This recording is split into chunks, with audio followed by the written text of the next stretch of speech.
This is a video demonstrating the evolution of the New York Herald newspaper for JMS 472 at San Diego State University.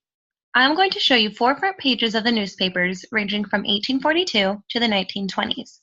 We will be able to see how the newspaper has grown as a whole and how modern it has become over the years.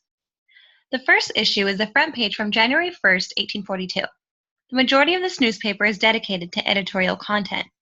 It is extremely text-heavy with 6 columns devoted to text. You don't notice any advertisements at all on the page. Many parts of the newspaper seem to be ripped off or torn. There are also no graphics or illustrations shown. The headlines are very small text and are hard to read unless you zoom in. It looks like a variety of news is just thrown on the front page. Some of the stories include a $2,000 reward for the arrest of Price Pitcher. He is 19 years of age and is about 5'7". A court common plea is shown next, along with a column regarding city intelligence. The next newspaper is from May 20th, 1861. Right off the bat, there is one large picture on the center of the page. It is a bird's eye view of the United States. There are many different fonts used on this front page. This layout is very clean and organized. It is easier to read and looks more modern. It has a detailed map of the country with all of the states shown. The lower states in the country are in bold. Other than that, there are no pictures shown.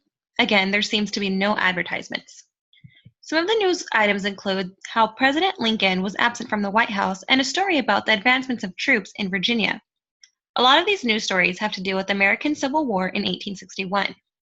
Something interesting that I found was that a few of the states shown have a detailed section about the facts of that particular state. For example, North Carolina is shown and is 45,000 square miles, and it gives information about the governor and even the population of that state. The third newspaper is from December 7th, 1879. As you can tell, this front page looks a lot different from the rest. There are many advertisements on this front page. I would say about 90% of the front page is devoted to ads. Eric's Grand Holiday Exhibition takes up the majority of the front page advertising. The majority of the advertisements are dedicated to clothing. No actual pictures are shown. Although Eric's Grand Holiday Exhibition is shown very differently. Many single letters, such as E, are used to make an actual E for the advertisement. Each letter in their advertisement is used for graphic, so it takes up a lot of space. The only news items listed is a personal section, which is basically another advertisement.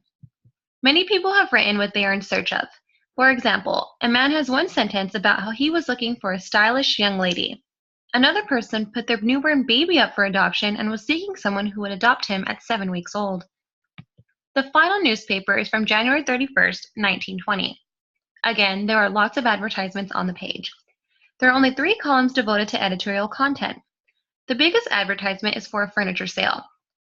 The New York Herald also has an advertisement seeking workers for help wanted in the advertisement section. There is one cartoon picture of a woman sitting on furniture of what looks like in her living room. Chairs, tables, and lamps are drawn. This newspaper is very organized. The front page has sections, which makes it very clear to read. There's a personal section, lost and found, a business section, and a death section on the front page. The rest of the newspaper is devoted to information of the people who have died.